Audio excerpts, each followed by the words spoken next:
Es maravilloso estar en Dallas y he pasado por esta iglesia muchas veces y nunca he estado dentro. Es simplemente extraordinario. Sé que hablo por todos en Discover Ensdale. Gracias a esta iglesia y al personal por permitirnos tener este evento aquí. Un sábado por la mañana para hablar de ciencia, esencialmente, y de apologética.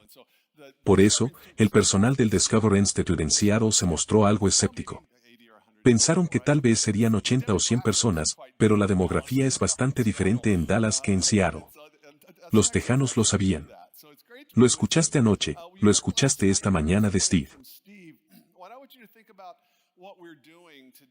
Lo que quiero que piensen sobre lo que estamos haciendo hoy y anoche es darles un poco, pequeños lugares dentro del mundo natural en los que la evidencia del propósito y el diseño son muy obvias.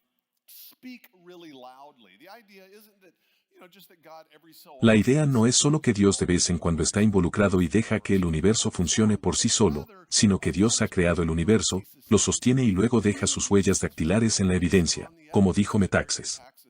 Cada célula de nuestro cuerpo ha sido firmada por Yahweh.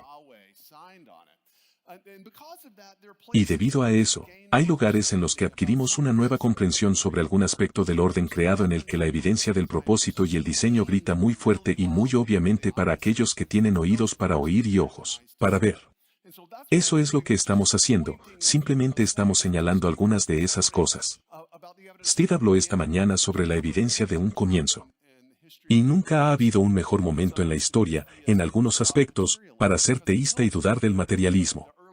Porque hasta principios y mediados del siglo XX, se podía pensar razonablemente que el universo era eterno. Podría simplemente dar por sentada su existencia. Si alguien dijera, ¿de dónde vino el universo? Podría simplemente decir, no creo que haya venido de ninguna parte. Nadie esperaba que el universo mismo proporcionara evidencia observacional de que no siempre ha existido. Piensen en eso por un minuto. Si crees en Dios y crees que en el principio Dios creó los cielos y la tierra. Pero la gente no se imaginaba lo que implicaría mirar a través de telescopios y desarrollar teorías físicas de alto nivel para explicar los movimientos del universo, y luego la gente descubriría que el universo tenía que tener un comienzo. Cada vez que escuches avistar la edad del universo, debería sorprenderte y preguntarte, ¿el universo tiene una edad? Como cristianos, tenemos una discusión sobre cuál es la edad, y pasamos por alto el hecho de que si tiene una edad, tuvo un comienzo. Y si tuvo un comienzo, no siempre pudo haber existido. El universo material, simplemente no puede ser la realidad fundamental.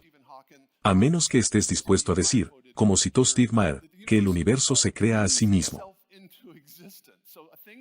Si no existe, no puede tener poderes causales. No puede tener ninguna propiedad porque no existe. Sin embargo, nació con la ley de la gravedad, que es una propiedad del universo una vez que existe.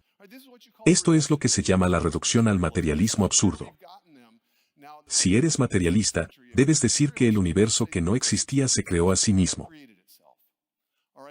Mi punto de vista como cristiano es, si quieres esa propuesta, tómala, pero esa no es una conclusión especialmente persuasiva. Así que tenemos un universo al principio, y luego, como escucharon un indicio al final de la charla de Steve, y como él habló un poco anoche y Eric habló sobre esta mañana, el universo, tal como lo observamos, a escala universal, las propiedades que tiene el universo en su conjunto. Las cosas que se llaman constantes fundamentales de la naturaleza, la constante simplemente significa que es constante. Donde quiera que podamos mirar, la constante de fuerza gravitacional tiene el mismo valor. La constante de fuerza electromagnética tiene el mismo valor. Estas son cosas que son ciertas en todas partes del universo y que están exquisitamente afinadas en este sentido, que si fueran ligeramente diferentes, digamos que la fuerza gravitacional fuera un poco más fuerte o más débil. No obtendrías un universo en absoluto. O obtendrías un universo que comenzaría su expansión y luego simplemente se disiparía y formaría una especie de sopa hidrogenada que no hace nada. O obtendrías una expansión inicial y el universo colapsaría inmediatamente sobre sí mismo. Así que estas constantes, es como si estuvieran apoyadas en el filo de una navaja, de modo que si fueran ligeramente diferentes, no obtendríamos un universo que fuera compatible con ningún tipo de vida. Ese es el llamado problema de ajuste fino y se aplica a las constantes. Se aplica a las leyes mismas, que se ven como ecuaciones con constantes dentro de ellas. Y luego se aplica a las llamadas condiciones iniciales del universo, que es simplemente la forma en que las cosas deberían configurarse al principio para tener el universo ordenado que tenemos, que vemos ante nosotros. Piensa en ello como en una especie de mesa de billar enorme con 10.000 bolas, y vas a intentar hundirlas todas a la vez. Necesitarás que la configuración inicial de las bolas sea especial. Esas son las condiciones iniciales, pero las formas en que interactúan las bolas, esas son las constantes. Esa es la idea del ajuste fino del universo. Y creo que esas dos pruebas por sí solas no son una prueba deductiva de la existencia de Dios, pero es algo que absolutamente esperarías si creyeras en la existencia de Dios. Y como dijo Steve, esto tiene profundas implicaciones teológicas. Esto es mucho más probable y tiene mucho más sentido si hay un Dios trascendente que si la historia material es cierta. Con eso como telón de fondo, quiero hablar un poco sobre toda la evidencia, esencialmente, desde el origen del universo hasta el origen de la primera vida. No voy a hablar de lo que necesitas para tener vida misma. Steve hablará de eso después del almuerzo y Jem Thor hablará de eso. De lo que quiero hablar es de que se necesita para conseguir un planeta que pueda albergar vida. Se necesitan ciertos ingredientes para conseguir un entorno en el que la vida sea posible. Los filósofos dirían que se trata de cuáles son las condiciones planetarias necesarias para la vida, pero no voy a hablar de las condiciones suficientes. Todo ese espacio antes de llegar al origen de la vida, y este es el tema, generalmente, de la astrobiología y la astronomía, y a veces de la cosmología. La cosmología es solo el estudio del cosmos en su conjunto, y ni siquiera era una ciencia a principios del siglo XX. De hecho, muchos científicos dijeron que la ciencia ni siquiera pregunta de dónde vino el universo. Simplemente presupone su existencia, pero una vez que nos damos cuenta de que el universo tuvo un comienzo y pudimos estudiarlo como un todo, se desarrolló una nueva ciencia llamada cosmología, y ahora es un campo respetable. Cuando estaba escribiendo El planeta privilegiado, Guillermo y yo escribimos esto mientras hacíamos otras cosas, así que gran parte de mi parte del libro fue escrita en aviones, así que trato de transmitir la vibra de que no quiero hablar cuando escribo en los aviones. Pero algunas personas no interpretan exactamente las vibras. Y recuerdo que estaba trabajando en este libro, y había una mujer sentada a mi lado, y estaba con otro grupo de mujeres que estaban en las filas a mi alrededor, y todas parecían muy emocionadas. Y pude verla mirándome y mirando mi pantalla, y luego me preguntó qué estaba haciendo. Dije que estoy escribiendo un libro, es un libro de ciencia, que normalmente mata la conversación. Pero eso no fue suficiente y me preguntó cómo es. Dije, es un libro sobre cosmología. Y de repente dijo, no puedo creerlo. Mis amigas y yo acabamos de llegar de una conferencia de 3 días sobre cosmología, vivimos y respiramos estas cosas.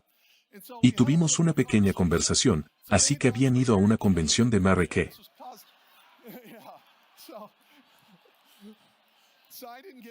Así que no escribí nada en ese vuelo, pero la cosmetología no es cosmología, la cosmología es el estudio del universo en su conjunto. Por eso es tan importante, porque la cosmología, como puedes imaginar, es uno de los campos que toca de cerca la filosofía y la teología, porque estás hablando de todo el espectáculo. Y los cosmólogos tienden a hablar de estas cosas, y luego los astrónomos de alguna manera, por derivación, tienden a hacer lo mismo también. Eric Metaxas mencionó esta mañana a Carl Sagan, el fallecido Carl Sagan, pero él fue en los años 70 y 80 el principal intelectual público que defendió el materialismo. Eso ahora pasó a Neil deGrasse Tyson y luego a Bill Nye el científico. Como han caído los poderosos. Ahora tenemos a Bill Nye en lugar de Carl Sagan. Pero Sagan era un materialista profundamente comprometido que también quería tener un tipo de espiritualidad. Y en una famosa serie documental de PBS, emitida alrededor de 1980, llamada Cosmos. Aparece en un momento de esto, y luego también hay un libro basado en eso, y tenía una voz sonora muy agradable. Y él dice, el cosmos es todo lo que es, lo que alguna vez fue, o lo que alguna vez será. Ahora bien, cualquiera de ustedes que van a una iglesia que canta el Gloria Patri saben que él está resonando, como lo fue en el principio, lo es ahora y lo será siempre. Es una referencia al Dios eterno que siempre ha existido, y Sagan está atribuyendo a las cosas creadas, cosas que deberían atribuirse solo al Creador. Pero él sabía exactamente lo que estaba haciendo. Él está diciendo, el cosmos, el universo físico, es la realidad fundamental. ¿Recuerdas lo que Eric Metaxas dijo hace un momento y lo que Steve contó sobre la década de 1920?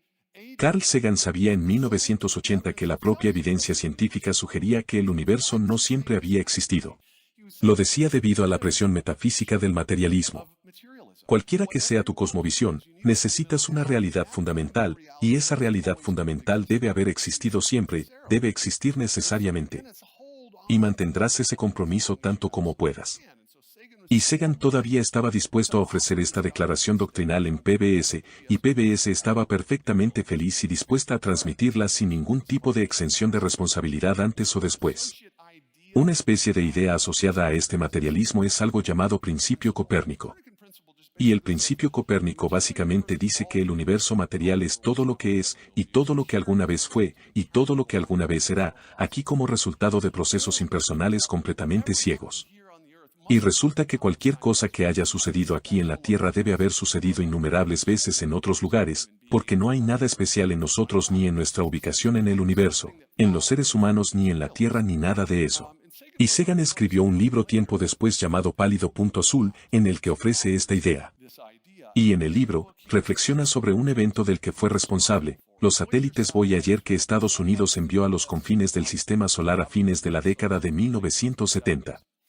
Y cuando salieron de la órbita de Plutón, Sagan pudo ir al administrador de la NASA y decirle, ¿podrías girar una de las cámaras hacia la parte interior del sistema solar y tomar una fotografía de la Tierra a unas 4 horas, 1.000 millones de millas de distancia? Y esto no era parte de la misión, pero él tenía el tipo de acreditación para poder hacerlo. Y tomaron una fotografía y dijo que la usaría para ayudarnos a darnos cuenta de lo frágil que era nuestra existencia, con la esperanza de que reuniera a los seres humanos para ver este pequeño y frágil planeta. Pero cuando las imágenes salieron de la NASA, hubo una especie de error en la fotografía porque tienes un rayo de luz solar. Y lo que ves es un pequeño punto azul pálido. Y luego este pequeño reflejo de la luz del sol que lo atraviesa, que es la óptica de la imagen. Y cuando escribió el libro, esto es lo que dijo al respecto. Esta es la lección que acabó extrayendo de esta fotografía. Debido al reflejo de la luz del sol, la Tierra parece estar rodeada por un rayo de luz, como si este pequeño mundo tuviera algún significado especial, pero es solo un accidente de geometría y óptica, nuestras posturas, nuestra imaginada importancia personal. La ilusión de que ocupamos una posición privilegiada en el universo se ve desafiada por este punto de luz pálida. Nuestro planeta es un punto solitario en la gran oscuridad cósmica que lo envuelve. En nuestra oscuridad y en toda esta inmensidad, no hay ningún indicio de que vendrá ayuda de otro lugar para salvarnos de nosotros mismos. Debió haber sido divertido en las fiestas, ¿no creen? Pero noten que esta es una lección diferente a, seamos amables unos con otros y con nuestros semejantes porque solo tenemos un planeta. La lección fue, somos solo una mota de polvo en medio de alguna parte oscura del universo que no tiene ningún tipo de ayuda proveniente de ninguna parte. Esta es claramente una afirmación metafísica y filosófica. No es que las afirmaciones filosóficas sean malas, pero se trata de una mala filosofía materialista sobrante que parece que podría estar basada en la evidencia. ¿Pero es verdad? Si realmente miramos la evidencia misma, ¿es cierto que nosotros y la Tierra somos una mota insignificante en el universo? ¿O la verdad es otra? Resulta que prácticamente todo lo que aprendemos y sabemos, descubrimos que en realidad hay muchas cosas muy especiales sobre la Tierra misma. En la década de 1930, Orson Welles tenía un programa de radio llamado La Guerra de los Mundos que era ficticio, pero trataba sobre estos marcianos que venían de Marte e invaden la Tierra. Y la gente que llegó tarde para escuchar La Guerra de los Mundos, tal vez después del comienzo, muchos estadounidenses pensaron que era un programa de noticias y entraron en pánico ante la invasión de estos marcianos. La razón es que mucha gente pensaba que podría haber extraterrestres inteligentes en Marte. Más recientemente, gastamos cientos de millones de dólares para enviar sondas a Marte para buscar evidencia de agua líquida en el pasado distante de Marte. Así de precisos ya nos damos cuenta de que es necesario que las cosas sean para que la vida sea posible. Marte es el planeta más parecido a la Tierra además de la Tierra que jamás hayamos descubierto. El más parecido a la Tierra. Eso te dice que parece que necesitas hacer muchas cosas bien. Y esto no es solo el resultado de la falta de imaginación por parte de los astrónomos. Gracias a la propia química, ahora sabemos que los requisitos planetarios para la vida van a ser muy limitados. Hubo un tiempo en el que la tabla periódica de los elementos no se había construido. Y luego hubo un momento después de que se construyó el diseño general en el que hubo algunas aberturas, algunos elementos que debían existir, pero que aún no se habían descubierto, como el helio. Pero ahora la tabla periódica de los elementos está completa. Donde quiera que miremos en cada galaxia, en cualquier parte del universo que podamos ver, son los mismos elementos químicos que obedecen las mismas leyes básicas que implicarán el mismo tipo de reacciones. Y sabemos muchísimo, basándonos simplemente en las necesidades de la vida sobre una base química, de lo que vas a necesitar en cualquier tipo de entorno planetario en este universo donde se aplican las mismas leyes de la química. Y como resultado, simplemente estoy eludiendo muchos detalles. Pero esta es la esencia del asunto: si vas a tener una vida compleja en cualquier parte del universo, vas a querer dos cosas. Querrás que la vida se base en la química del carbono y que exista en el contexto del agua líquida. Hay muchas razones para esto, pero la forma más sencilla de pensarlo es así. No hay otro elemento en el universo como el carbono que sea tan bueno tanto para construir moléculas tridimensionales complejas ricas en información como para codificar información lineal en moléculas. ¿Qué es lo que vas a necesitar para la vida basada químicamente, tanto para construir moléculas en cuerpos y células y cosas así, como para codificar información que pueda transmitirse? Esa es solo una necesidad básica para cualquier tipo de vida. Por lo tanto, será necesario poder codificarla y formar moléculas complejas, pero no ser tan estable como para no poder sufrir reacciones químicas. Será necesario que sea lo que se llama metaestable.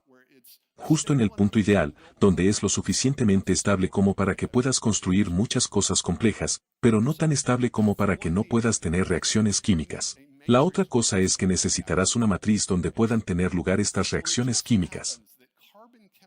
Da la casualidad de que la química del carbono es más reactiva en el mismo rango estrecho de temperaturas en el que el agua es líquida. Pensemos en el rango de temperaturas posibles en el universo, desde el espacio intergaláctico cerca del cero absoluto hasta la superficie de las estrellas. Solo hay 100 grados centígrados donde el agua es líquida. Y hay un elemento que es más reactivo en ese mismo rango. Lo que significa es que el agua líquida y la química del carbono van mano a mano para toda la vida. Y es por eso que no perdemos el tiempo buscando vida en el Sol. Enviamos sondas a Marte porque sabemos que es necesario tener agua. No significa que si tienes agua, obtendrás vida. Es que necesitas al menos agua para tener vida. Todo esto importa porque lo que significa es que ya podemos descartar, incluso en un universo exquisitamente sintonizado para la vida, un universo muy grande en el que pueden tener lugar muchas cosas. La mayoría de los lugares no van a ser compatibles con la vida. Ya por sí mismo sabemos que la Tierra va a ser un lugar muy inusual. Y todo lo que hemos aprendido en biología astral y mi coautor Guillermo González es el experto en esto, solo lo estoy resumiendo, nos ha llevado a la conclusión, a medida que aprendemos más y más, de que la lista de ingredientes necesarios para construir un llamado tal planeta habitable se vuelve cada vez más largo y más complejo. Esta es una idea caricaturescamente simple, pero ¿qué tipo de cosas necesitas? Como mencioné, necesitas agua líquida, y no solo necesitas agua flotando en el espacio interestelar. Necesitas el tipo correcto de planeta. Necesitas una superficie para esa agua y una superficie para la vida. Se necesita un planeta llamado terrestre, que en realidad significa parecido a la Tierra, pero piénsalo como un planeta rocoso con superficie. El planeta debe tener el tamaño adecuado. Demasiado pequeño, no podrá contener cosas como una atmósfera en su superficie. Demasiado grande, terminas con algo como Júpiter o Saturno con demasiado hidrógeno y cosas así. Debe tener el tamaño correcto y estar compuesto por el tipo correcto de elementos. Algo así como un núcleo de hierro líquido como el que tenemos que crea un campo magnético alrededor de la superficie del planeta que protege la vida y la atmósfera. Resulta que necesitas una gran luna estabilizadora como la nuestra. Resulta que si la hiciéramos explotar, durante varios miles de años, la Tierra comenzaría a tambalearse erráticamente sobre su eje. No lo sabíamos, pero si la luna no estuviera en nuestro cielo, probablemente no estaríamos aquí porque la Tierra probablemente no sería compatible, al menos con la vida animal grande. Se necesita tectónica de placas que mantenga el tipo de ciclos de largo alcance del carbono en la superficie y mantenga las cosas que la vida necesita cerca de la superficie. Necesita el tipo de atmósfera adecuado, probablemente una atmósfera rica en nitrógeno y oxígeno, pero cuando tienes una química del carbono, hay algunos tipos de atmósferas que funcionan y otras que no. Necesitas el tipo adecuado de vecinos planetarios. Los astrólogos siempre creen que los planetas desempeñaron algún papel en nuestra existencia. Creo que en general están equivocados, pero tenían razón, al menos en este sentido, en que si no tuviéramos grandes planetas exteriores en nuestro sistema solar, como Júpiter y Saturno, la parte interior del sistema solar sería visitada por muchos más cometas de la parte exterior del sistema solar. Pero debido a estos planetas gigantes en el sistema solar exterior, piensa en ellos como centinelas que protegen nuestra vecindad del sistema solar de demasiados cometas que bombardean. Los cometas son como tu tía loca, no quieres que te visiten con tanta frecuencia, solo de vez en cuando. Y a diferencia de tu tía, su problema es que pueden vaporizar la vida en un planeta. Algo así como la disposición del sistema solar que tenemos es importante para la habitabilidad de la Tierra. Aunque esos otros planetas no son habitables, desempeñan un papel en hacer que la Tierra sea habitable. Necesitan tener el tipo correcto de estrella, el tamaño correcto y la edad correcta. La mayoría de las estrellas de nuestra galaxia están juntas, tripletes o binarias. Necesitas estar en la galaxia correcta, el tipo correcto de galaxia. Necesitas estar en el lugar correcto de la galaxia, en la ubicación galáctica correcta. Y es necesario estar en el momento adecuado de la historia del cosmos. No voy a asumir que todos ustedes recuerden esto de su clase de física de séptimo grado. Solo les voy a recordar que estamos en un planeta en un sistema solar alrededor de una sola estrella. Somos el tercer planeta desde el Sol, dependiendo de sus puntos de vista partidistas sobre Plutón. Soy partidario de Plutón, así que Guillermo y yo no estamos de acuerdo en esto. Un sistema solar significa un sistema alrededor de esta estrella, que llamamos Sol, es solo una de las muchas estrellas en la Vía Láctea, y les mostraré una imagen de eso en un minuto.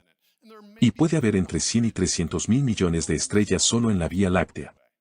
La propia Vía Láctea es solo una de entre 100 y 300 mil millones de galaxias en el universo observable.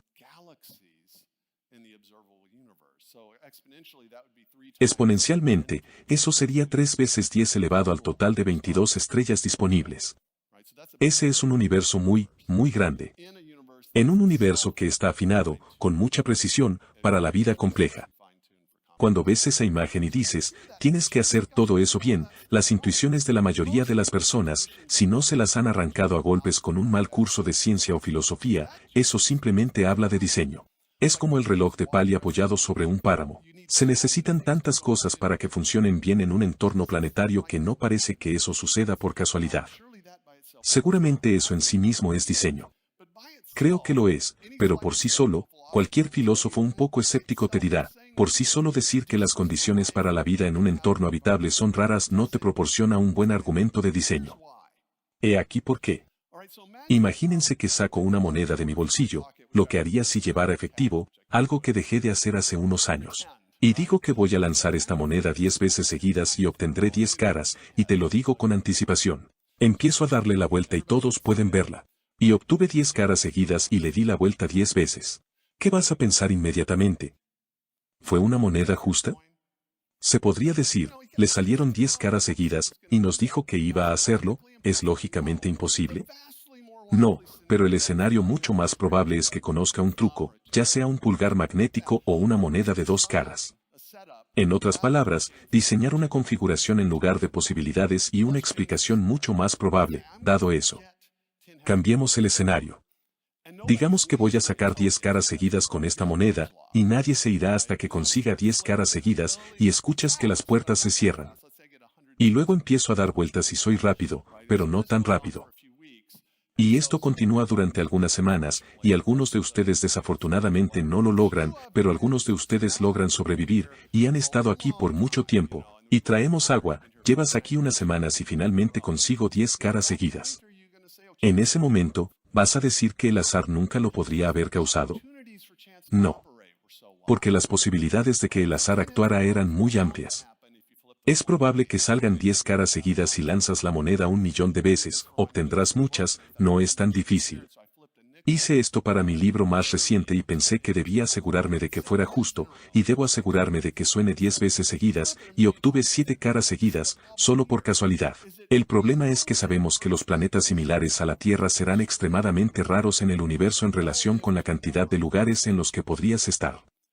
Pero por sí solo, que algo sea altamente improbable no es un buen argumento de diseño si también hay muchas posibilidades de que funcione. Y el escéptico podría decir, les concedo que los planetas similares a la Tierra probablemente sean muy raros, no son comunes, como dijo Sagan. Sin embargo, puede ser que sea lo que sea que pienses, el comienzo y el ajuste cósmico, que esto probablemente sucedió por una especie de lotería cósmica. Por eso el argumento que esgrimimos en el planeta privilegiado no es simplemente ese. Es esto. Es la idea de que la habitabilidad, esas cosas que el planeta necesita para la vida, se correlaciona con la mensurabilidad. Aquellas cosas que la vida necesita también crean las mejores condiciones para hacer ciencias naturales. Quiero que entiendan esto, porque este es un argumento diferente al que esperaban escuchar. Por cierto, esta fue idea de Guillermo para el título del libro, Habitabilidad se correlaciona con mensurabilidad. Si ese hubiera sido el título, probablemente no estaríamos aquí en esta conferencia, porque nadie habría oído hablar de este libro. Así es como lo expresamos en el libro. La idea es que las mismas circunstancias estrechas que nos permiten existir también nos brindan el mejor entorno general para hacer descubrimientos científicos. O para decirlo de otra manera, las mismas condiciones que hacen que la Tierra sea acogedora para la vida inteligente también la hacen adecuada para observar y analizar el universo en su conjunto. La idea es que esos raros lugares donde puedan existir observadores también resultan ser los mejores lugares en comparación con otras opciones para realizar observaciones.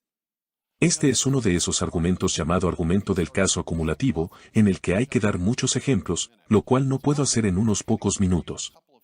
Lo que quiero hacer es simplemente darles un par de pistas de lo que estamos hablando, como ejemplos de lo que llamamos esta correlación entre vida y descubrimiento. Eclipses perfectos, eclipses solares y ubicación galáctica.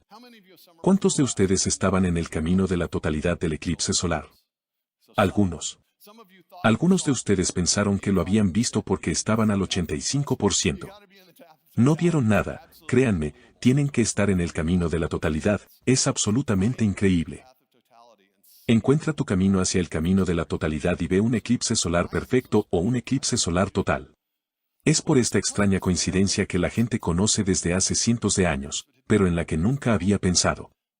¿Qué es un eclipse solar?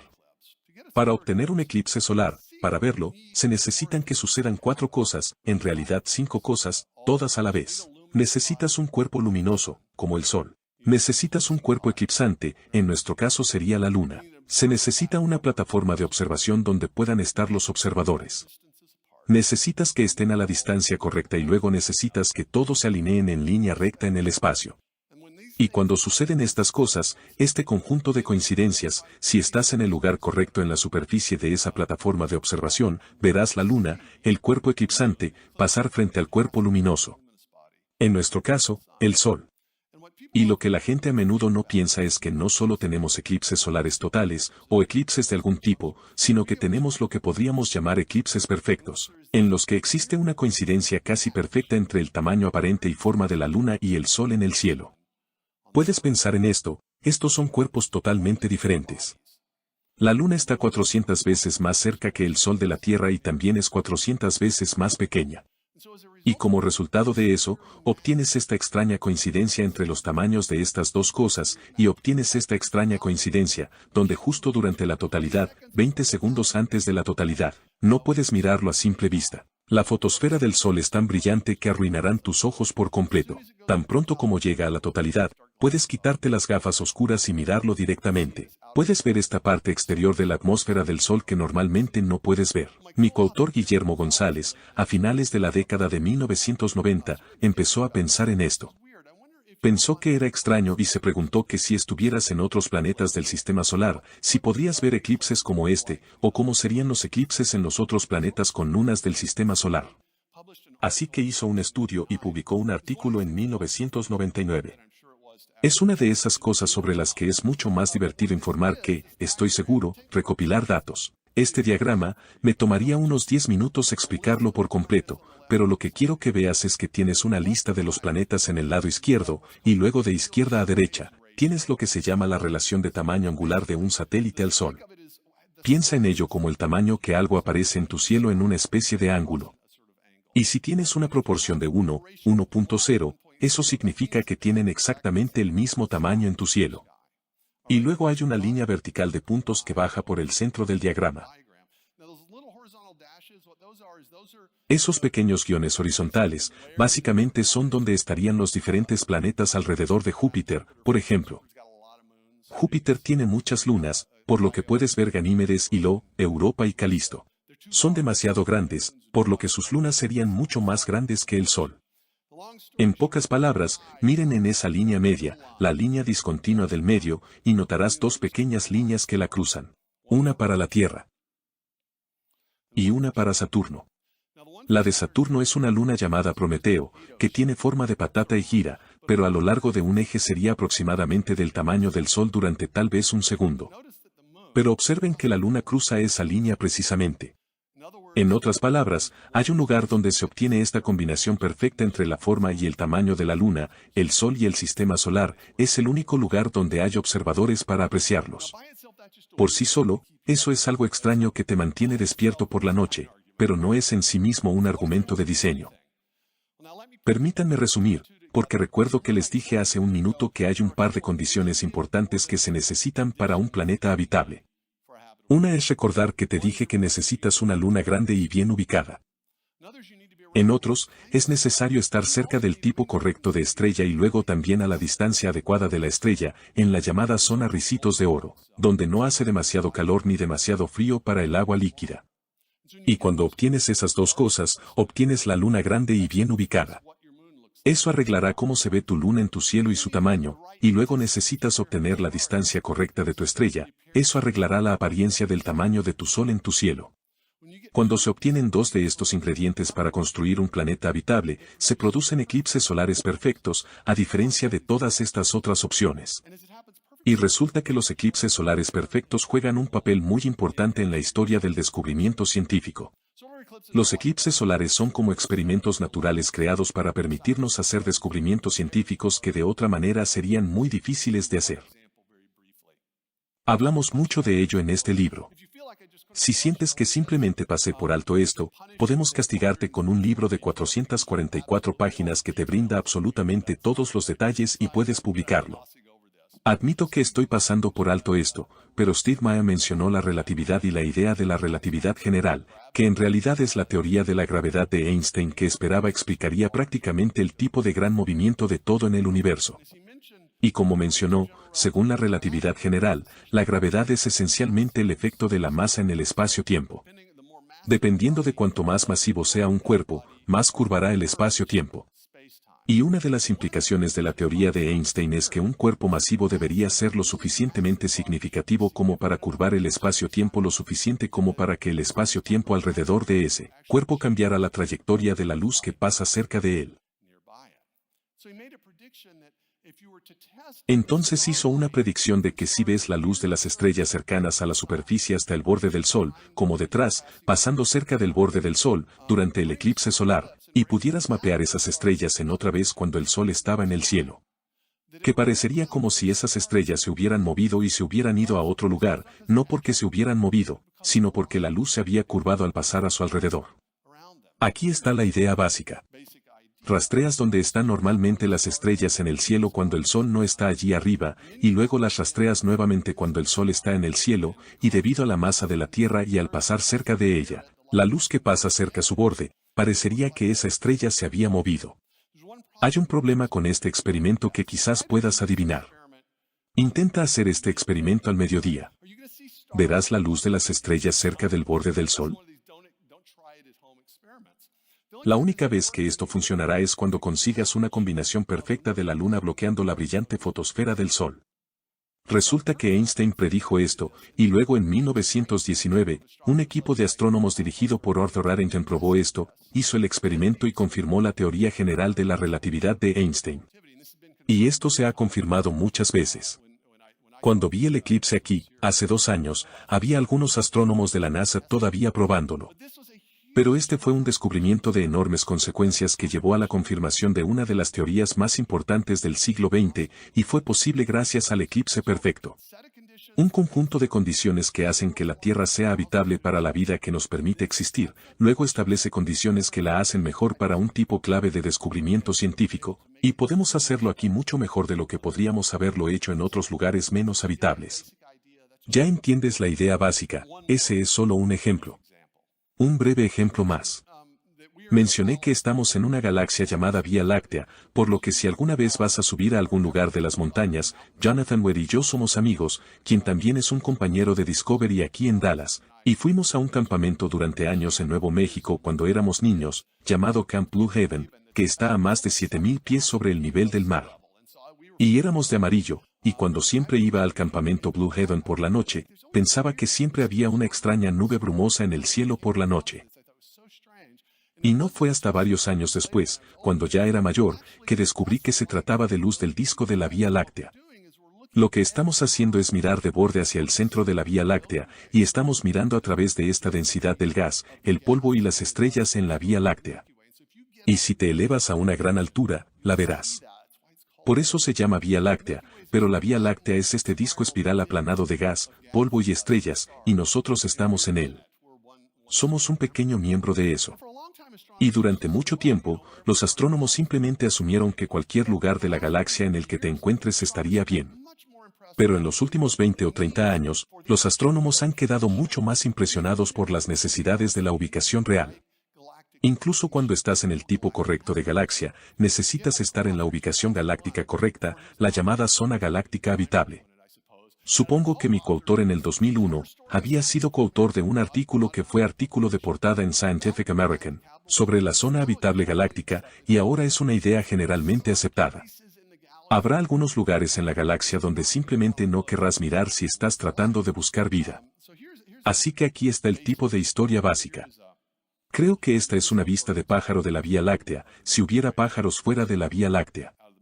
Estamos a medio camino entre el centro y el borde de la galaxia, entre los brazos espirales de Perseo y Chet Sagitario. Unos 27,000 años luz desde el centro hasta el borde de la galaxia. En realidad, ese es el lugar correcto para estar. Si estuviéramos en un lugar radicalmente diferente, si estuviéramos en la parte interior del sistema solar o en la parte exterior, no estaríamos aquí.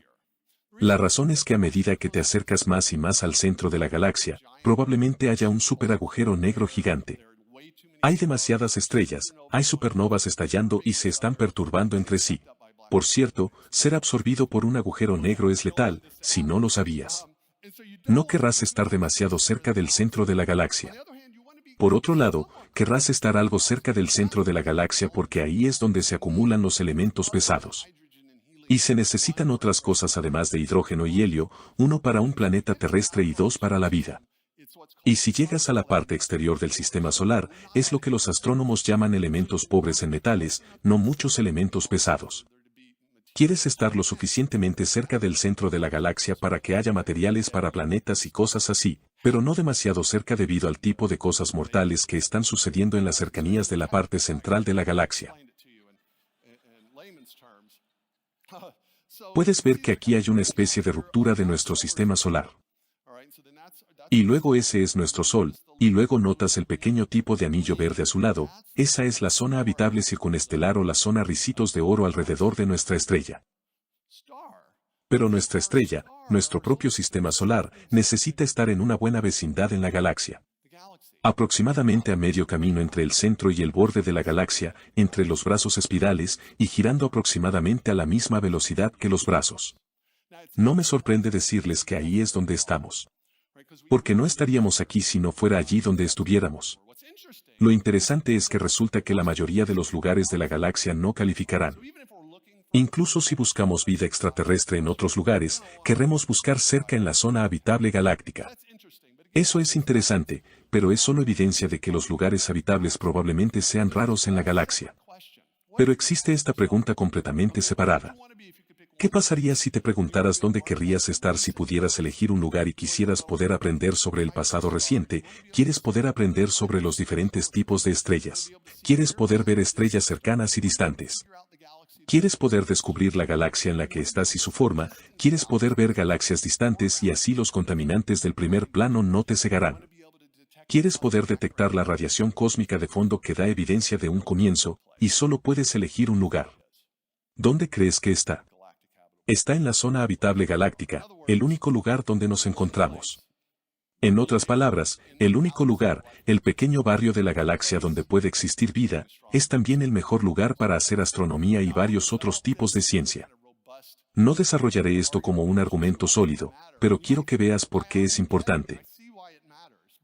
Pero nuevamente, cada vez que inferimos el diseño, cuando se activa la inferencia del diseño, cuando decimos que es una configuración, eso no sucedió simplemente, generalmente suceden dos cosas. Primero, puede ser un evento o estructura altamente improbable o compleja, pero también se ajusta a un patrón dado independientemente o un patrón significativo que asociaríamos con agencias inteligentes. Si imaginas que eres un alpinista y alguien te secuestra y te deja en una isla en algún lugar al pie de una montaña y no sabes dónde está, pero eres un alpinista. Tú sabes cómo hacerlo. Empiezas a escalar esta montaña que está bastante seca y se vuelve más seca y fría y llegas a la cima. Resulta que esta enorme montaña está en una isla y hay un océano que la rodea. Y para tu sorpresa y tal vez consternación, cuando llegas a la cima, ves estos enormes telescopios. Puede que seas simplemente un tonto alpinista y surfista o algo así, pero no te preguntarás por qué pusieron los telescopios en la cima de la montaña. Porque, por supuesto, si quieres observar los cielos, colocarás el telescopio en un buen lugar para observar. Ese es el patrón, detectas inteligencia. De la misma manera, si el universo está configurado y afinado no solo para la vida compleja, pero para hacer posible el descubrimiento, esos raros lugares donde existe vida son también los mejores lugares para hacer ciencia, para descubrir el universo que nos rodea. Eso sugiere que el universo no solo está adaptado para la vida.